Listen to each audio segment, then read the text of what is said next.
to Manish. So, Manish, 2 years back, blockchain programming was such a hard skill, right? And the people are rushing to learn Go or Rust kind of language to be playing role there, and suddenly um, things probably from the crypto token perspective, a lot of issues happen with that.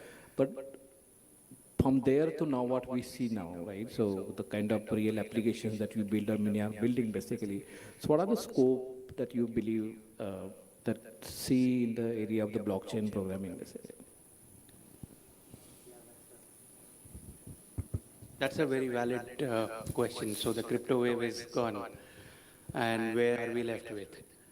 I think the crypto wave was supposed to go from the very start as it was.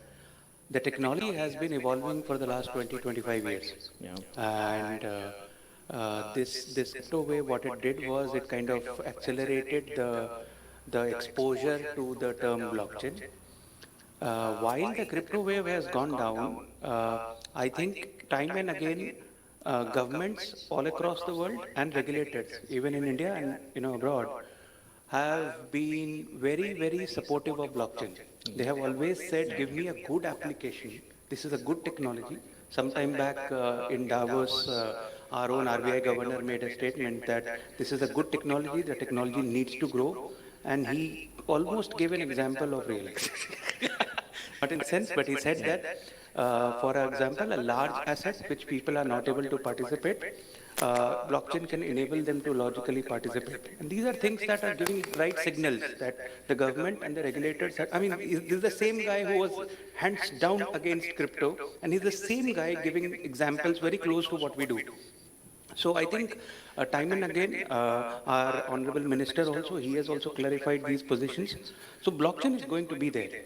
What has happened is the hype has gone. And in fact, in all technologies, when you see the hype cycle goes away, that's when real application, the long-term applications come in. So the traditional, in our space, like I'm in fintech space. So in our space, now the traditional finance will be transforming itself. And I use the word transforming because we are talking about, a lot of new capabilities here with blockchain really coming in. And you need to think very differently. It will not be the same paper pushing that the traditional finance used to do. If I was to explain to students here, in terms of what are we looking at in the future, the past technologies, what it did was, I mean, before IT, let's say we had a great thing called flowchart. Simple thing. You create process and things become streamlined. We had drawings, flowchart. Then came IT, and you automated the process. So last so many years and decades, we have been automating processes. What we are looking into the future is automating, logic. And that's fuzzy, as you have fuzzy logic as well. So that's fuzzy, and that's where control and, training logic will become important. Coding will happen. Like standard libraries came in, and you saw proliferation of sites and, applications that use standard libraries, and making an application became faster and easier, cheaper. In the same way, I think the coding itself will be available, but what will be required of the younger talent more is to think well, because the coding will happen. Can you think well?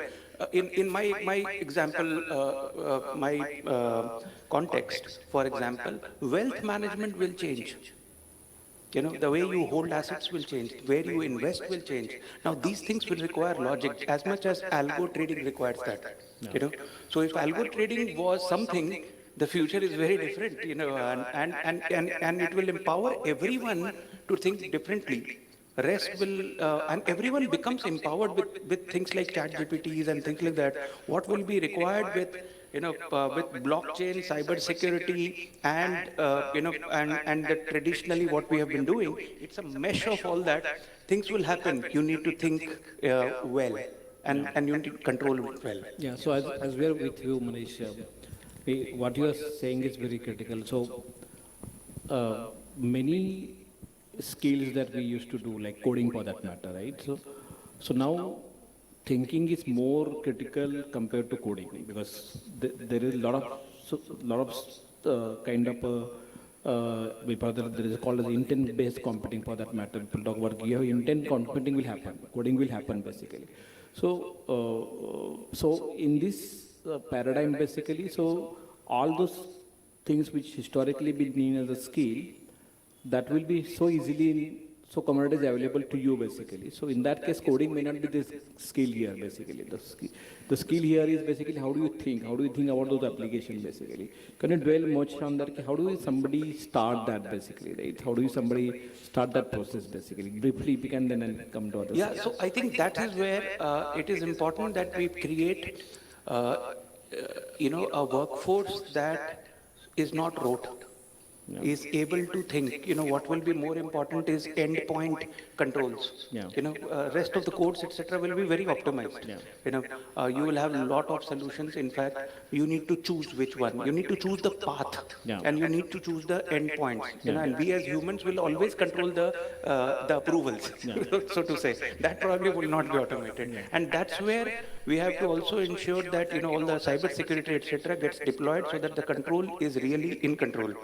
So I think logical thinking, and probably as some of the earlier panelists said, psychology, etc., blending in.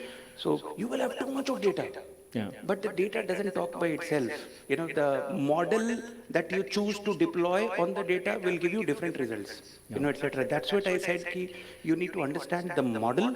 So you still need to be intelligent on what the AI is thinking, and how the AI is designed, or how the logical, model is designed for you to think what to do with it. Yeah. The logic. Yeah. So Rahul, Microsoft is one of the, in fact, the leading security